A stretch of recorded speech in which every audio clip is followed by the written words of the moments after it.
What's up, everybody? Welcome to the Pick Six podcast, CBS Sports Daily NFL podcast. I'm Brinson. I'm your host. It is Wednesday, July 28th, and we are in the middle of training camp firing up around the NFL. This will be a training camp news and notes podcast with the super friends Ryan Wilson and John Breech. What's up, boys?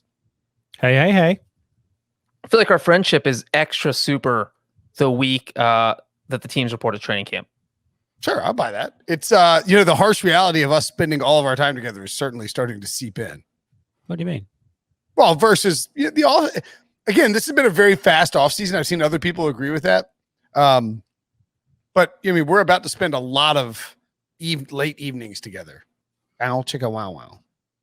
Yeah, I've come to accept that realization, and therapy and meditation have helped me in the past, and I would assume it will help me going forward. I guess we have been doing this for like a decade plus, Wilson. And the good thing is you can expense the therapy from hanging out with Brinson. I found that out. That's correct. And Breech, if you have to go to therapy because Wilson shamed you out of taking your vacation, that'd be it. Newsflash, I'll be on vacation next week too. So sorry. In the feed, spending his week with his therapist.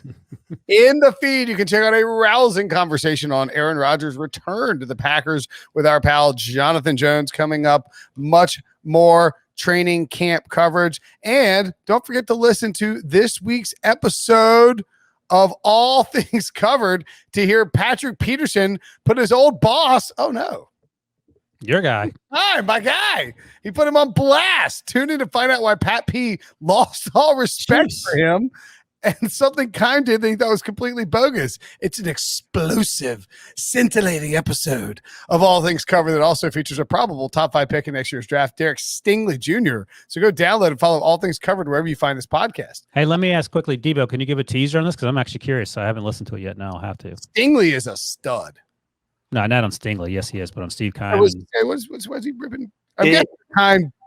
And when I write explosive, I mean pretty explosive. Pat kept going, and I was like, whoa, this is going to be headlines as you enter training camp. He just needed to get it off his chest, but it had to deal with how Kime handled Pat P's free agency. And it wasn't necessarily about not giving him a deal, but how he went about it, not giving him a deal. All right. Looking forward to that. Very interesting. Breech, do you think it was similar to or completely different from the situation Brinson went through when he got his new deal? Very similar. Unnecessary. Am I I'm trying to do the Are you Pat P? No, you're not. No, I'm trying to do the math. I guess Steve was not the GM. I guess it was Rod Graves who drafted Pat P. That's how long Pat P was in Arizona. Yeah, because he's, I think, 30 now. But Kime was with the organization. He's been with Arizona his whole career. It's the only organization he's ever been with. Right. So he was, it's not like there's familiarity there. It's not like he came in and was like, oh, you weren't my guy, I don't want you. He was Maybe he was the scout that drafted Pat P, and then things took a he was either in pro personnel, or I think he was in player personnel. So yeah, he was heavily involved in the Pat P thing, but he was maybe more of a guy who focused on the veterans, and adding them through not necessarily through the draft process, but he was for some period of time, I believe, the director of college scouting. So I'm sure he had his hand involved in it. What year is Pat P drafted? 2011. Oh, okay, yeah, that's right. Along with Cam Newton, AJ Green, Julio Jones, Andrew Gregory Dalton. Yes, well, we're talking about first rounders. Oh, we should have been a first rounder. Dunk on you. Yeah, that's a great comeback. Brinson, he should have been a first rounder. That is a dunk on you, sir. That's a fantastic comeback. He should have been. He wasn't even the Bengals' first draft pick in that draft. What? Nor should he have been. Oh, he missed! He missed! Oh, and he may have pulled a hamstring or a muscle, and there is complete elation. They wanted to draft Randy Bullock in the first. But didn't he end up having more playoff appearances than any other QB from that draft? How many did he win? We're not here to talk wins. We're not here to talk nuts and bolts. Appearances. That's worse than he didn't win one. What? Can you imagine first playoff appearances of any quarterback in that draft class, and he didn't win a single one? What? Would you rather have $1 million 5 times in your life and go bankrupt every time, or never have $1 million? Nah, I'm fine with that. Have $1 million every time. Yeah, exactly. Nah, I'm with that. Breech is like, That's not a comparison. I just needed you to agree with me. That's it. That's not even an accurate. by the way, that's how Breech ended every high school debate when he was on the debate team. I just need you to agree with me. That's it. Gotcha. Breech is like a little like squid. Like he squirts a bunch of ink in your face. You just get confused and you don't know what to say. Oh yeah. Like, I just needed you to agree with me. Thanks. Moving along. That's right. He's not so much into debating the facts; it's just misdirection and confusion. That's correct. General chicanery. All right, let's move on to talk about the biggest story of the offseason. And one before we do quickly, I want to point out one of the comments we got recently on the Apple podcast is that we waste too much time getting into things. So right before we get into Deshaun Watson, I wanted to point out that we were wasting too much time getting into Deshaun Watson. We're talking about Aaron Rodgers first, but even worse. Go ahead. Okay. Well, I mean, we're trying to get inside 5 minutes here. We got to 6, but what are you going to do? It's close. Aaron Rodgers shows up to camp. He actually showed up to camp in a very cool homage t-shirt. Is it homage? Homage? Yeah, homage. Yeah, homage t-shirt. Homage is right. Yeah. Homage.com or homage, whatever it is. HOMAGE. I don't know if they pronounce it the same way as the word. I would assume they do. Oh, they make awesome shirts. They make great shirts. And this is a particular one. It's an NBA Jam thing with Kevin from The Office and a big bowl of chili.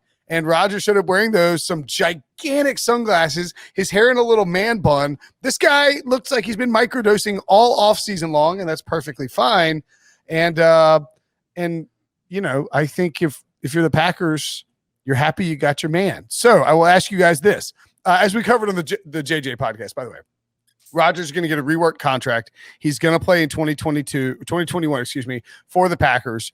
They have voided, as Adam Schefter of ESPN first reported, the 2023 year in his contract, and they're going to figure out some way, and we can get into the mechanics of this, but some way to ensure that he is traded if he wants to be traded next offseason or go to a different team, and he will be able to pick his team according to reports and what's coming out of Green Bay.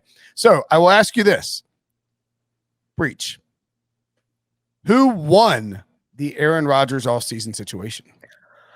I think based on what we know right this second, Aaron Rodgers definitely didn't win. So I don't know that I'm going to call the Packers a winner. But I think you can't look at the full scope of everything until after next season, because if following the 2021 season, Aaron Rodgers gets traded to the Patriots or the Saints or some awesome Broncos, some awesome team that he could win a Super Bowl with, because these teams can plan for him now, and now they'll have, built up trade compensation that they can go out and get him. So if he gets traded after 2021 to a team he wants and maybe wins another Super Bowl, then you can say this all worked out for him, because he's going to make the last dance season with the Packers, have a good chance of winning the Super Bowl, and then continue with another team like he wants to and maybe win a Super Bowl. So Aaron Rodgers could win this, but right now I'd say the Packers are in the lead, and that's because, look, they have Aaron Rodgers in camp. What do you mean the lead? Who won? I don't know what race he's watching. Go ahead. The Packers have their star quarterback in camp. They know they're going to get rid of him after 2021, which is, this timeline had to happen no matter what. Because if it doesn't, then you're just wasting Jordan Love's contract. If Aaron Rodgers had stuck around past 2021, then you completely what? Using that logic, that the Patriots should have never drafted a quarterback while Tom Brady was there. He just kept. Yeah, they didn't trade up in the first round of the draft to take a quarterback while Tom Brady was there, Ryan. So that's what the Packers did. You make one mistake by getting rid of Aaron Rodgers down the road, so you can mask the other mistake of trading up for Jordan Love. Well, they're not saying that's a mistake. The Packers do not think. I'm saying from the Packers mind frame, you get Aaron Rodgers for a season. If you trade Aaron Rodgers after 2021, you're going to get a bunch of draft picks in return. You're going to have your starting quarterback set. We don't know if Jordan Love's any good. You're not giving Aaron Rodgers any more money. And really the only thing you did here was void a 2023 season that he wasn't going to be here to play anyway. So I don't see how you could call the Packers losers here. I think Aaron Rodgers is a winner. He came in on his own terms. What terms? Mark, he gets out of here after next year. He gets Randall Cobb. That's the only term he's gotten. He gets out next year. He gets every bit of the money he was going to have coming to him. He made Mark Murphy and Brian Gutekunst have to basically sing his praises during the shareholders meeting on Monday. And then he comes moonwalking back wearing that dumb T-shirt and those Doc Brown glasses from Back to the Future and a man bun. I mean, that's where the glasses were from. Good call. Yeah, and here's the other thing. You said this, I think, last week, Breech. Brett Favre, there's still some sort of sour, not sour grapes, but there's some ill will between Brett Favre and the Packers, the fans, about the way he left and kept unretiring and retiring and sort of making things difficult for Aaron Rodgers. Aaron Rodgers is getting a clean break now, and there's not going to be any ill will towards him. It'll be towards the organization should he get traded to Denver or wherever, and then Jordan Love ends up being terrible. I think Aaron Rodgers comes out looking much better than had he decided to be a jerk and just hold out just to be for the sake of being a jerk. Yeah, I agree with that. I just don't think that makes him the winner. I don't think that makes him the winner. It does. I don't think the Packers are the winner. It makes him a winner over Brett Favre. What? Look, Aaron Rodgers gets to play. This is the best place for Aaron Rodgers to play in 2021.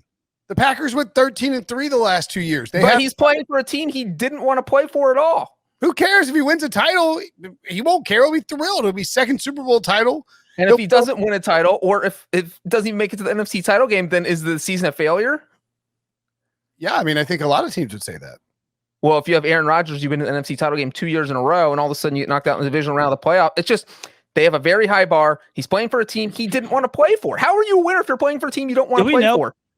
He never said anything during the offseason. Do we know he didn't want to play for him? He likes the team, and he likes Matt LaFleur. He hates ownership, aka Mark Murphy, and he doesn't like the GM, Brian Gutekunst, because they drafted Jordan Love and spited him and then wouldn't give him what he wanted. And then he said, I want to get out on my own terms.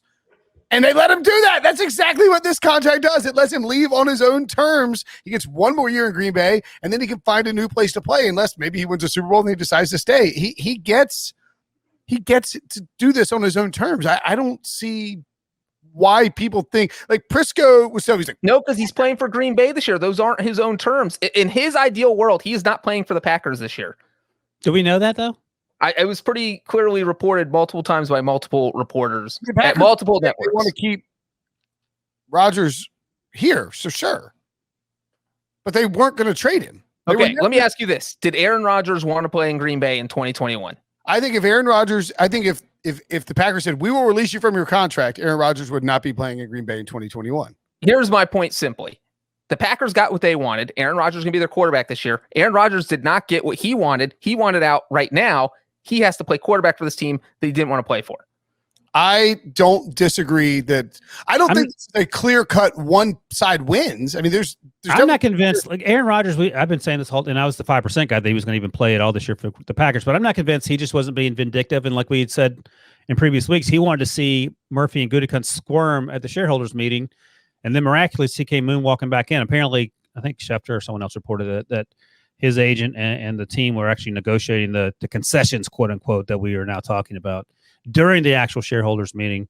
But I feel like if Aaron Rodgers didn't want to do something, he wouldn't have done it. This wasn't like Deshaun Watson showing up at Houston not to get fined, which is what he did with the no intention of playing this year for the Texans. I just feel like I just don't feel like Aaron Rodgers lost. Yeah, I didn't say he lost. That's how I started my whole thing. I said I don't think there was a loser, but I don't think Aaron Rodgers is the winner. Well, I think both sides probably won in what is ultimately considered a realistic compromise.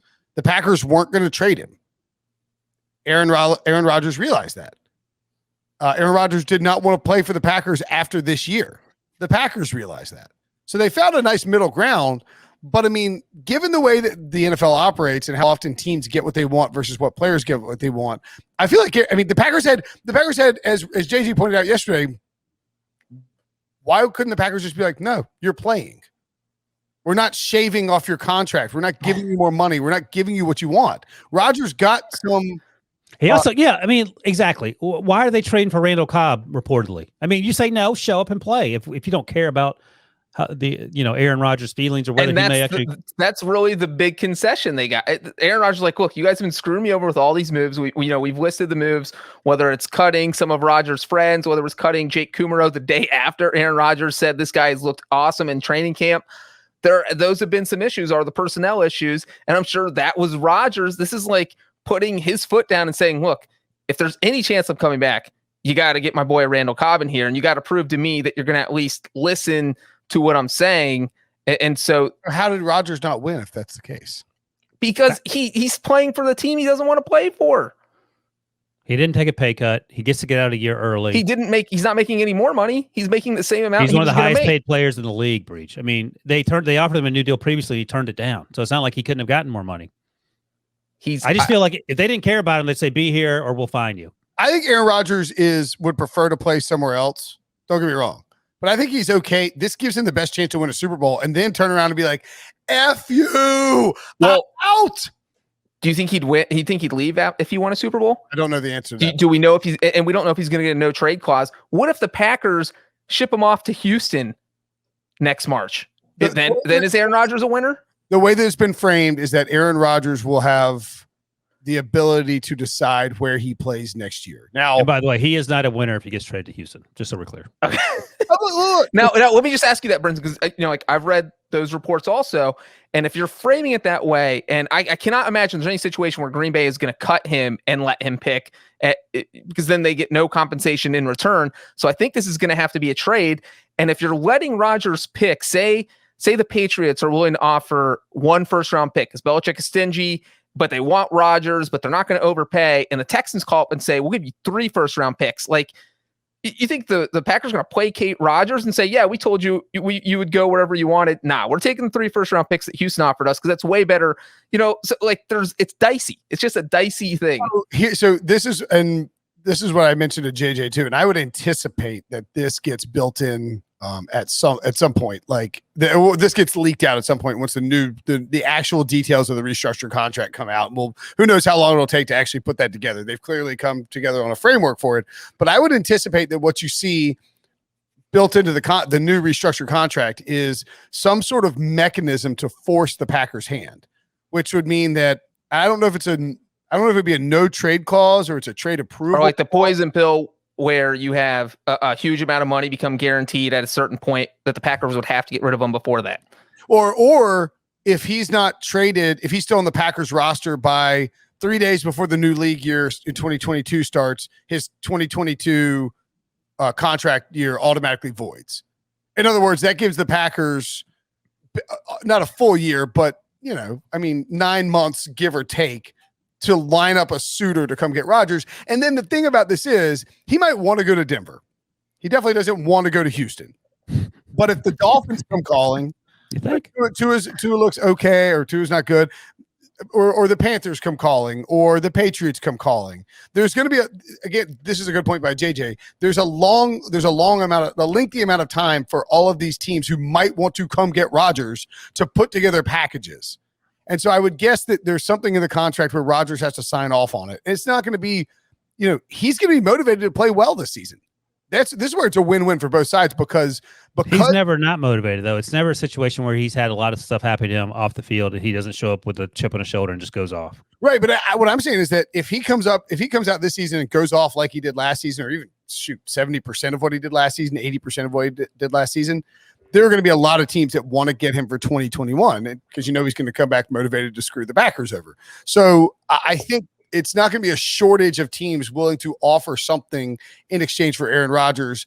And while I do agree with your point that the Texans could, here's 5 first-round picks, even though they don't have them, I think there'll be mechanisms built in to force the Packers' hand if Aaron Rodgers wants him forced, and to ensure that Aaron Rodgers isn't going somewhere he doesn't want to go. And the reason I believe that is what we've seen from Aaron Rodgers in the Packers is that they kind of screwed him over before. He signed this most recent contract thinking, yes, oh, it's a great deal for everybody. And then they're like, JK, we got Jordan Love. And so I would expect that he's not going to do this on a gentleman's handshake agreement type of thing. Right. And one other interesting thing is by the time people listen to this podcast on Wednesday, there's a chance we'll know the answer to this question. But this contract is not hammered out yet. We saw Schefter tweeting about it on Monday. It is now, a full day and a half later. There's no contract in hand yet. Aaron Rodgers hasn't signed anything as of late Tuesday afternoon. And so we don't know the details. We don't know if he's going to have a no trade clause. We don't know how the mechanisms are going to be put in place so that guarantees the Packers have to trade him somewhere that he wants to go, that he's going to have the final say over. And so once all those things come out, if he gets everything he wants in that situation, then he becomes even more of a winner. But I think we do all agree that neither sides are a loser here. But who's a loser? Blake Bortles. Oh, you stole it. I was going to steal your joke and use it against you. Blake Bortles got cut. That's what Breech is saying. I didn't know he's the backup, to be honest with you. So is Jordan Love, is Tim Doyle still on the team, I wonder? Is that the Doyle that's on there? I can't remember. Yeah, he was the backup last year. Right. Yeah. I mean, the goal of the Bortles thing was just to give him somebody with playing experience who could dang. bail them out if. No one thought he was going to be the starter. But Doyle's gone. Dang it. Kurt Pinkert's still there, and Jacob Dolagala is on the roster. You know where Jacob Dolagala played? If you know this, Brinson, I'll give you $5 because you might know it. Then I'd feel bad if I said 100. I'm not going to play little games if it's just for Jacob Dolagala. He used to play for the Bengals. Oh, he did. He did. I do know that. I don't know where he went to college now. Is this a good time to point out that before this podcast, you guys tried to mock me? And you and Debo were trying to have a little fun at my expense. We're like, we had a great time. Name this rapper. Who's this rapper? And I asked for it to be played 3 times, which is standard for like spelling. So you could fire up Shazam. Go ahead. Fire up Shazam. Ridiculous. I needed to listen to it, pay attention to it. And then I said, what year was it? You gave me the year and bam, nailed it. Central Connecticut State. That's where he went. Oh, I would not have gotten that. No. So yeah, I mean, by the way, I don't know. I hope that Mike Florio didn't cost everybody, too many people, too much money. He didn't know. He said Vegas, and Vegas is who you should say. I hope they didn't cost people too much money because they actually were taking bets that he wasn't coming back. I believe, right? So I went and I was able to get down some money on the Packers right when this news broke on a. Hold on a second. Finish this thought, then I have a question for you. On a website. That's fine. What'd you get? Here's what I got. I'm going to say this in units because it's rude to discuss monetary dollars. Let's see, where are they? I got I ended up getting to win 10 units, Packers to win the NFC North. Do you know what it was at? You can't just say $10. What was it at? Plus 225. So, Breech, let me ask you something. Do you remember the first ice cold Bud Light take that Brinson had? Yeah. I'm firmly against that now, obviously. I do not. I would love for you to refresh my memory. It has something to do with yelling and screaming about no matter whether Aaron Rodgers comes back, the Minnesota Vikings and Kirby Cousins are going to win the division. Oh, I do remember that. And so, but now, if he still stands by that take, now's the time to bet them. Now that we know Rodgers is coming back, the Vikings odds are you're going to make more money if the Vikings win the division. I was going to say he should donate. I also got a full unit in on the Green Bay Packers to win the Super Bowl. Would you like to guess? Would you like to guess what the odds were? You just gave up on the bet. I would say 25-1 plus 2,500 would be my guess. Wait, that was right before or right after the news? Before the Rodgers news. 40-1. What? Yes. Good Lord. I can actually cash it out because this particular website offers a cash out option. I can cash it out for double my money right now. Should I do it? Yes. You should you cash it out and put it on the Vikings. How many units? Put your money where your mouth is, Brinson. How many units did you invest? And unit stands for dollars. I have a full unit invested on the Packers to win the Super Bowl and 4.5 units invested on the Packers to win the division. I can cash the Packers unit out for, if I put down 2.22 units, I can cash it out for 3.71 right now. So let's see. Do you actually think the Packers are going to win the Super Bowl? Because if not, I would cash it out, take the winnings, and bet those on 2 longer shot teams that you think. So now you have 2. You spread your bets out with pure profit. So I think it's like basically an algorithm how this works, because now they have odds on Aaron Rodgers' next team 2022 up on this website. I'd take Denver right now. Denver's 4-1, Packers 6-1, 49ers 8-1, Rams 10-1, Pats 15-1, Raiders 15-1, Steelers. The Steelers are really interesting. They don't have the money. Ooh. Well, what do you mean they don't have the money? I guess you could find the money. You have a year to figure it out. I mean, if you're Pittsburgh and you put together a packet, it's in the AFC. It's a team that's going to compete for a championship, probably year in and year out with the talent base that they have on that roster. I would love to have him as the starting quarterback, but so are you giving up 3 first-round picks for 38-year-old at the time Aaron Rodgers? He'll be 38 in December. I think you get away with 2. I How does 3 for him? I don't know. Here's the thing: is that Aaron? If we need to see the contract details when they come out, because if Aaron Rodgers does have control over where he goes and can ultimately, squash offers from Houston or whoever else, that minimizes where the 49ers have no business being on this list. All right, let me ask you this: is anyone right now giving up 2 first-round? Is anyone right now giving up 2 first-round picks for Tom Brady? Yeah. You think so? I don't know. He's 44, whatever he is. What about 1 first-round pick and Ben Roethlisberger? Tom Brady would get murdered in Pittsburgh behind that offensive line. He wouldn't stand a chance.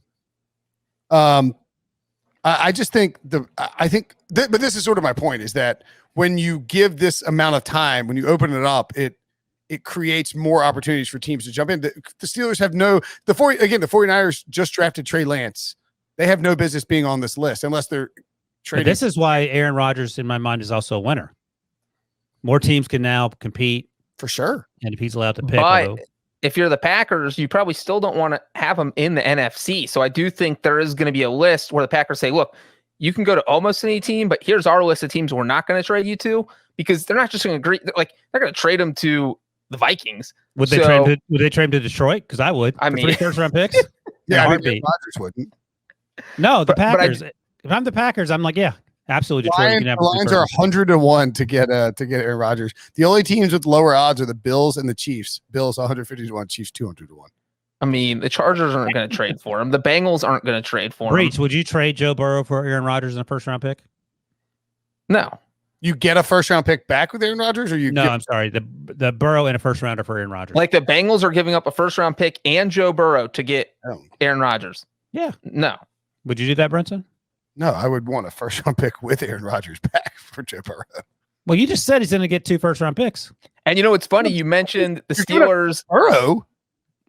Let me ask you this. Do you think the Browns would be interested? He's going to play. Baker's going to play well this year. Baker doesn't have a contract extension. What if he struggles? What if he's average? Doesn't struggle, not great. He's just average in 2021. Also, the only hesitation, like old school Browns, absolutely. But like analytics Browns, I don't know if Sashi Brown, for example, would think that would make sense. That's fair, but I do think you can make the case that our buddy Ken Carmen will probably hear this and weigh in. I'd be interested to hear what he thinks. I don't know. Ken Carmen does hear it. I think you make the case that you would rather have Aaron Rodgers for 2 peak years than and again, this is not assuming. I think Baker will be very good this year. And would you rather pay Aaron Rodgers $40 million or Baker Mayfield $40 million? Yeah. Yeah, but again, you got to figure things out in 2 years after that, though, because you can sign Baker for 5 years or 4 years, whatever it is. So, one more thing that sort of dovetails into this too. After this season, Jordan Love will be eligible for an extension, and it's entirely likely that he'll never have taken a single meaningful snap in a regular season game. That's a bit of a bugaboo as well. A boggle, if you will. Okay. I watched Demolition Man recently. That's fun. What'd you watch? Demolition Man. Oh my gosh! I don't think it's after the 2022 season, Brinson. You have to play for 3 years. Oh, this is just his second year, isn't it? Yeah. Feels like it's been. So but I mean, it's still an issue because even if you trade Aaron Rodgers, you're only going to have 1 season of Jordan Love, and like if he's average, it's basically his rookie year because it's his first year playing, and then you have to make a decision of whether pick up his 5th year option, give him an extension. It's going to get a little dicey. I mean, the bottom line is whether or not you think Aaron Rodgers won or the Packers won or whoever else it is, Maud in Beulahville, Wisconsin won. She won. The Packers botched this. Not according to Breech. By giving Aaron Rodgers his extension and then drafting Jordan Love when they thought Aaron Rodgers was done. They misevaluated the entire Aaron Rodgers situation from start to finish. I keep hearing that? Why do they think Aaron Rodgers is done again? He wasn't great in 2018. All right. Or 2019, excuse me. Okay. But it was a first year with Matt LaFleur, and he hadn't been great in 2018. I think remember, Bleeper wrote that story where Aaron Rodgers wasn't a top 10 quarterback coming into 2020, and then he got fired and had to go to law school. We know how that turned out. Exactly, he got fired and had to go to law school. Well, I mean, they did go 6-9-1 in 2018. And although Rodgers 25 touchdown passes, 2 interceptions, some people could say, oh, his numbers were crazy, but okay, well, if his numbers were crazy, why were they so bad? And I think the biggest knock on him in 2018 was that he was just so hesitant. He only threw 2 interceptions, and part of the reason was that he was just afraid to throw interceptions. It seemed like he was throwing the ball away all the time. And I think the Packers were just thinking, hey, we got a new head coach. Maybe it's time to get some new blood in here. And then, I don't know how you justify drafting. If they had drafted Jordan Love after that 6-9-1 season, nobody's saying anything because it would have made sense. But then you go 13-3 with a new head coach with Rodgers, who, looks good. And then you draft Jordan Love. That's why it doesn't make sense. Also, they had just given him, he wasn't going anywhere until after this season. So you don't draft Jordan Love after the 2019 season. You draft him after the 2020 or 2021 season. At the 2020 at the earliest, because based on the contract that you gave Aaron Rodgers, how long he is definitely going to be with the team. So wait one more year. Now, the only tangential benefit of the contract and the Jordan Love draft, and this seems unfair to give the Packers credit for, because it's basically like a blind hog finding an acorn. They managed. Wait, what's that from? I just heard that. I heard that yesterday. My dad says it all the time. Oh, because I've always heard blind squirrel. I heard blind hog yesterday. Can't remember where I heard it. All right, go ahead. The only benefit is that the Packers managed to motivate Aaron Rodgers into having an MVP season. Do you think he would have had as good a year last year, regardless of Jordan Love? Yes. Okay. I think he's motivated by vindictiveness. We've said that before. Sure. He would have found something to piss him off. Yeah, I agree with that. I don't think he was. I mean, it was a second year with a new head coach and a new system after playing in one system his entire career in Green Bay. So sure, it's entirely possible. And as a result, the Packers botched this. That's the bottom line. Do hogs eat acorns? Yes, blind right. Anyway. Never seen that. Coming up after the break, what will happen with Deshaun Watson? We will tell you next. Deshaun Watson's weird. So obviously Deshaun Watson and his situation, it is a delicate tightrope to walk, not just as teams that are interested in trading for him, not just for the Texans trying to trade him, but also, look, when you're analyzing the NFL, it is a difficult thing to talk about because is always the case with these matters. There's sort of 2 silos here. There's the football silo, which is a part of this. This is a football podcast. We are going to talk about football and how it relates to, what they're going to do on the field. There's also the, obvious human silo of this and what's going on off the field and the allegations that have been brought against Deshaun Watson in civil complaints. And so it's hard to talk about it because you start to go into the football part of it, which is what we're going to do.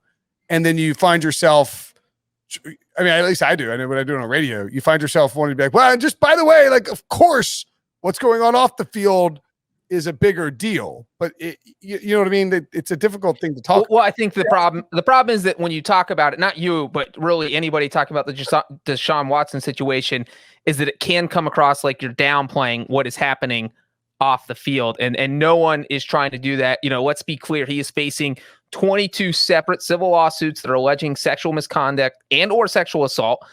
He now has 10 criminal complaints filed against him with the Houston police. 8 of them are people who filed a lawsuit against him. 2 of them are people who are not involved in these lawsuits, just 2 separate people. And so that's where we are. Is Deshaun Watson has a very complicated legal situation right now. And it's complicated in the sense that it complicates his football future. It complicates his his off the field. He's in this box and, nobody knows how this is going to end up. No, that's right. And the fact that we don't talk about the off-field stuff doesn't mean that we don't think it's serious. We don't know a lot. And honestly, at least for me, I don't want to say something that I will later regret because I don't know what I'm talking about. So, Breech, as you noted, there are 22 separate civil lawsuits that allege sexual misconduct or assault, and that's what we know. The lawyers for both sides haven't been saying a whole bunch recently. No. So if that's the case, I'm not going to try to figure out what they should do legally or what Deshaun Watson his future may hold from a legal perspective because I'm the exact wrong person to talk to about that. I would say this on the legal perspective that Mike Garafolo. I just said I'm not a lawyer. Here comes Brinson. I'm pointing out what I think is a very interesting fact about the legal perspective of it is that Mike Garafolo reported on NFL Network that Deshaun Watson is declining to sign a non-disclosure agreement, NDA is what they're called in the legal biz or just in the contract biz, and wants to not have that as part of this package, which is extremely rare for an accusee. For when you have a settlement. It's rare in settlement situations. Well, right. When you do the settlement, all parties usually agree to an NDA, so you can't talk about it publicly. And if you do, you violate the financial stipulations, or there, if in Deshaun Watson's case, there would be financial ramifications if he talked about it. He doesn't want to sign the NDA, and this is ostensibly because he wants to, once a settlement is reached, be able to give his side of the story. And that is apparently what's holding up these settlements. Now, the logic there is that presumably the logic is if you're Deshaun Watson, you want to be able to tell your side of the story because you don't want the NFL to come in and say, tell us what you know. He's like, I can't say anything. And they're like, all right, well, you're suspended 6 games. That's the presumed logic there.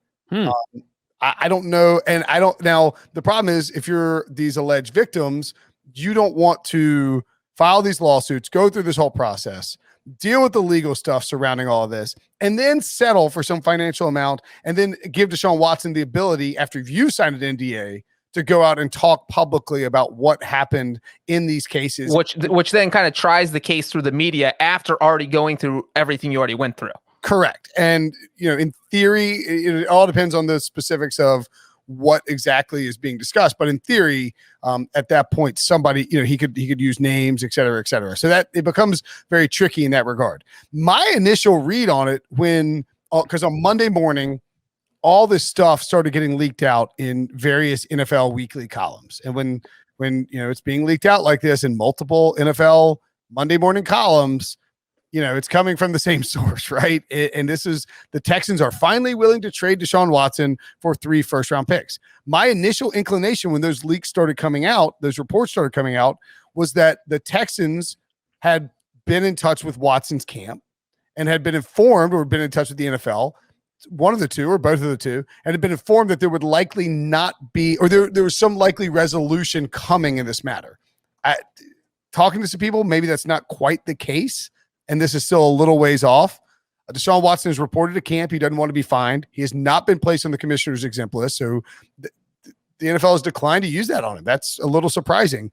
I guess I wonder, do you guys think that it's notable, Breech, that the Texans, and it's clearly from the Texans, that the Texans leaked this out, that they're finally willing to trade Watson? Well, I think number one, it's interesting he's not on the commissioner's exempt list because the NFL is also investigating him. And if they thought, this case doesn't look great, then you put him on the list so that everybody can kind of put that to the side and say, all right, Deshaun Watson doesn't have to be at training camp because he can't practice.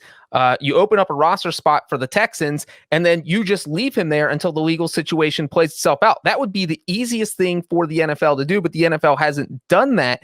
And so if you're a team that is interested in acquiring Watson, you're thinking, all right, well, it's good that the NFL has not put him on the commissioner's exempt list. Because look, the NFL does not want bad publicity. So if they really thought this was going to leave a black eye, they put him on that list right now. So I think they feel like they have to investigate some more. And so now you're the Texans. Why would you leak, what you want? Because you're saying, look, we're open for business.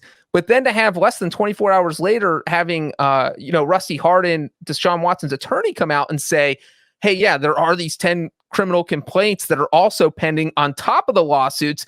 If I'm another team, that scares me a little bit, especially because I'm thinking there is no way I'm giving the Houston Texans 3 first-round draft picks for a guy who has 10 criminal complaints pending against him.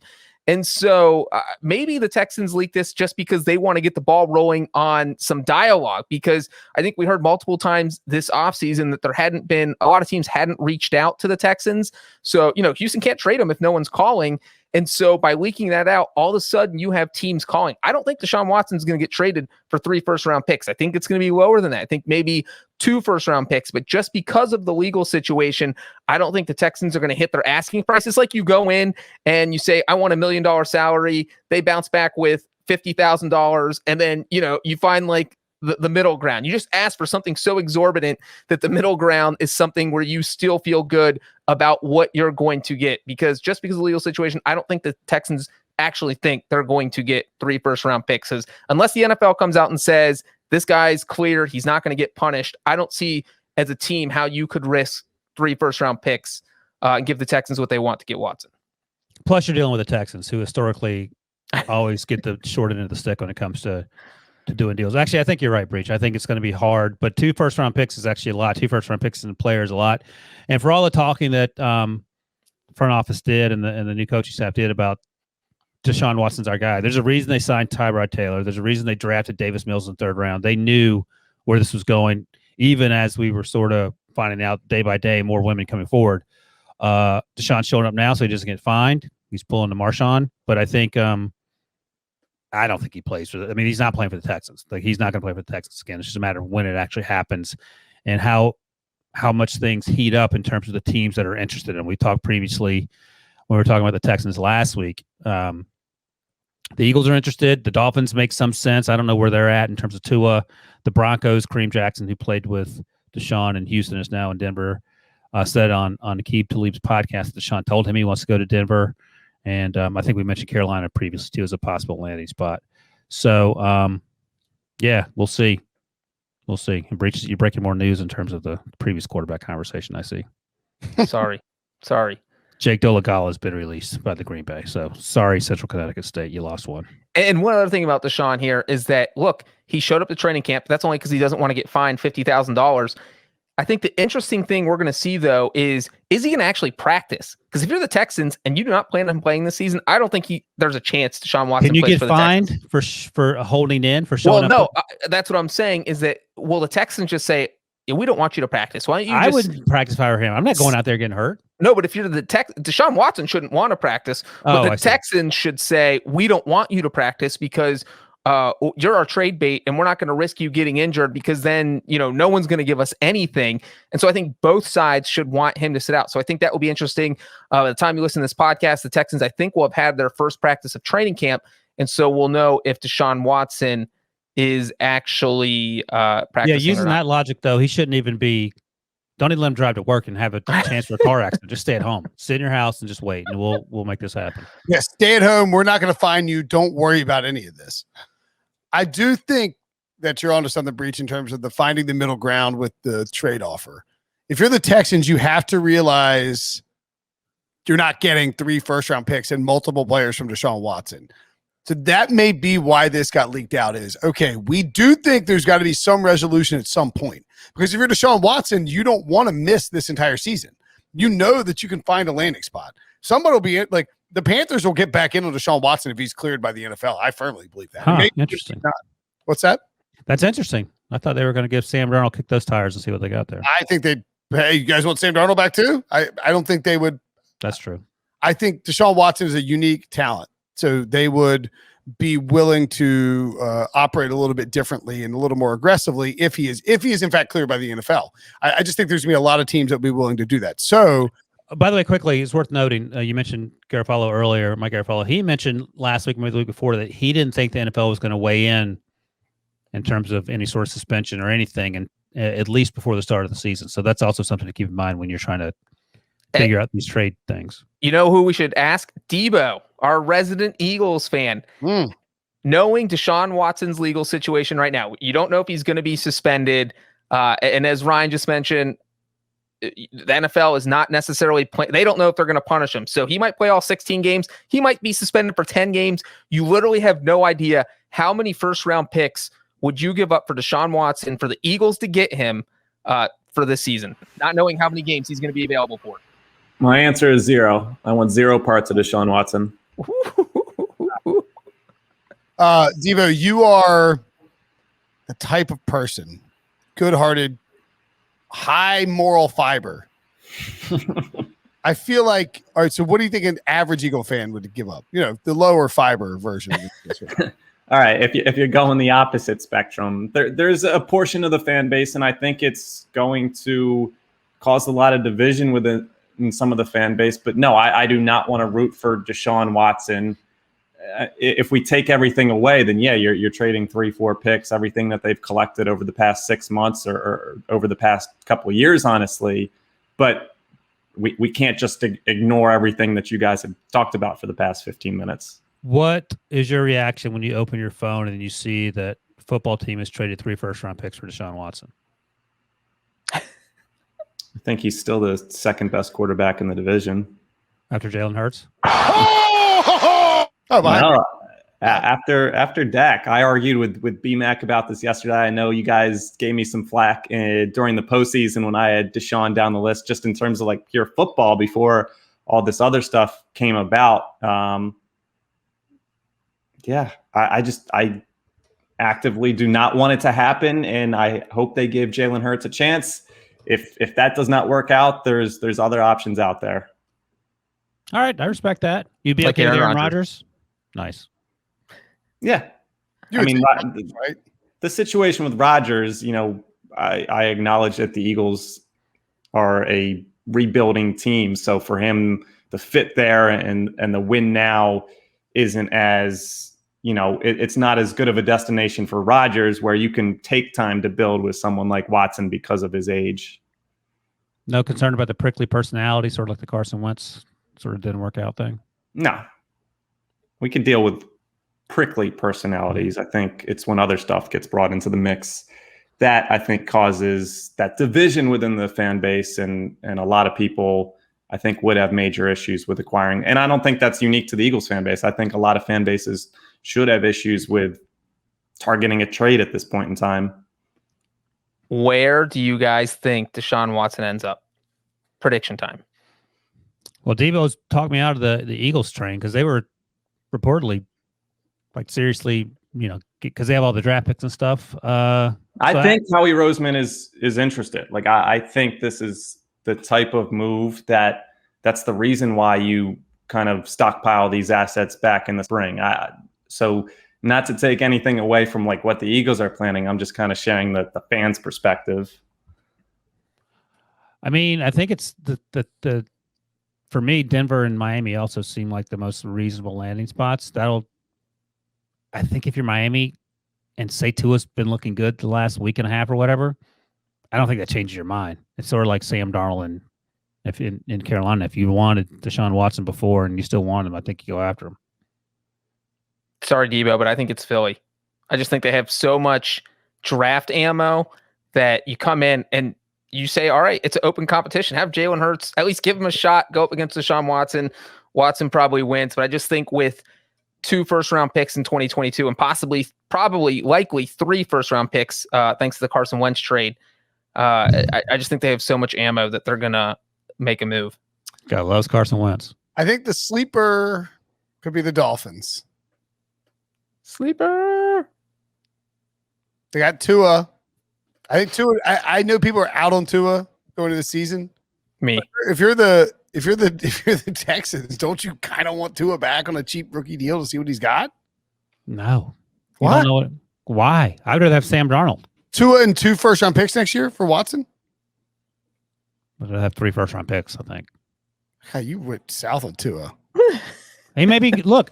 I don't want. I mean, the people have written in about this. I just said this while you were giggling about something else that you weren't paying attention. Tua may actually be good. This may be good about Ryan can only support one Alabama quarterback at a time, and right now, Mac Jones has all his support. All my eggs are in the Mac Jones basket. No, I think Tua, now that he's a year further past the hip surgery, has a chance to be potentially better, but he just didn't look good last year. That's the reality. So I wonder where the organization is on him in terms of the coaching staff, the front office. But if they like what he's doing, maybe they don't think about Deshaun. But I just said before you said it, Brent, that I still think they would probably certainly think about it in much the same way the Panthers would think about it with Sam Darnold on the roster.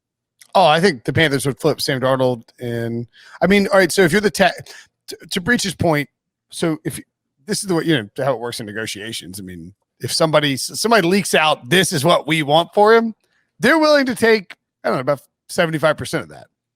So they said they want a couple of players. I don't think the Panthers are giving up Brian Burns or Jeremy Chin or anything like that. I do think they would.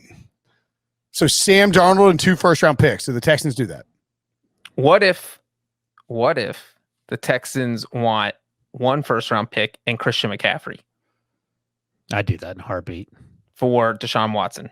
Brinson, you think they'd do it?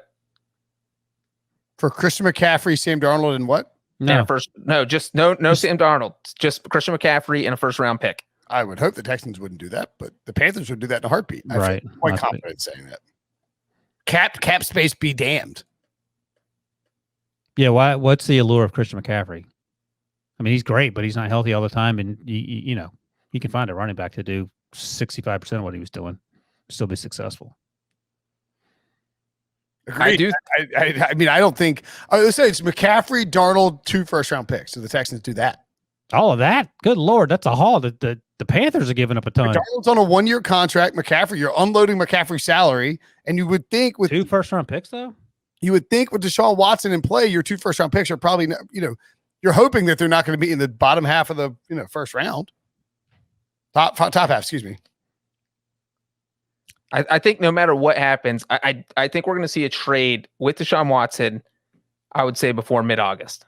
It's funny you say that because Quincy Avery, his personal quarterbacks coach, said that he thought days ago he might have already been traded. It hasn't happened yet, clearly. He told Adam Schefter that. So, and clearly he's talking more to Deshaun than we are. So he feels like something's going to happen. We'll do the over-under except before or after August 15th. That's the – what do you guys think? I feel like the over just because nothing's happened since January, but maybe things start to accelerate in terms of what we know. The problem with August 15th, and I mean, you say this, but it's August 1st on what, Sunday?